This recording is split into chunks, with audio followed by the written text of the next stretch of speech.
Hi everyone, my name is Janet Madsen and I'm going to be showing you today my website for my nonprofit organization For the Love of Music.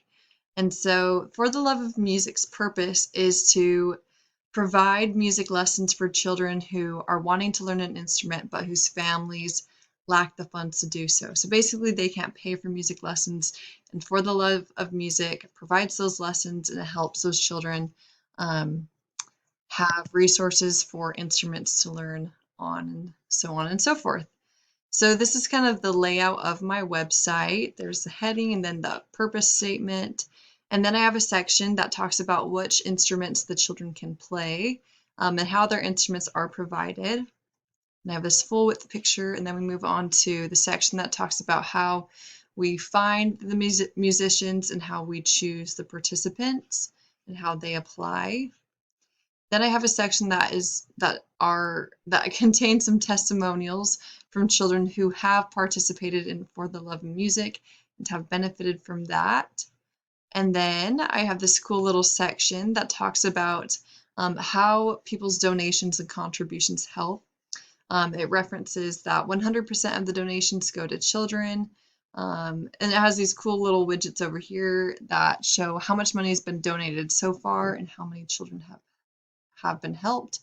And then it also has a little list of what people can do to help. And then finally, there's a section that gives the viewer a place to donate if they'd like. This is the call to action section down here.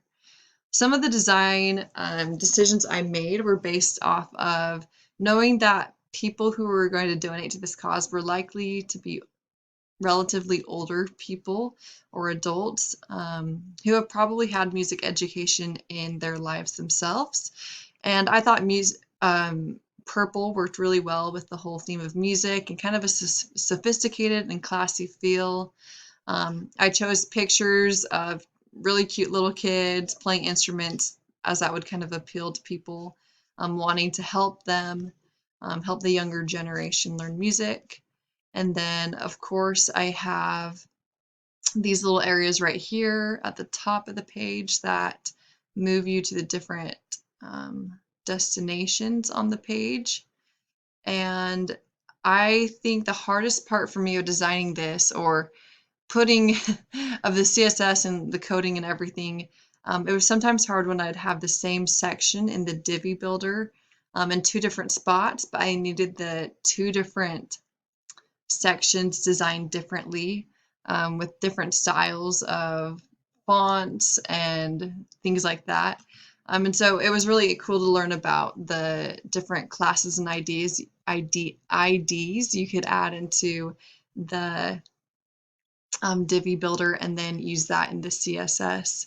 And so that was really interesting to learn about. But this is my final website, and it was really fun to make and to learn how to use CSS to make it just like I wanted to. Thanks for watching.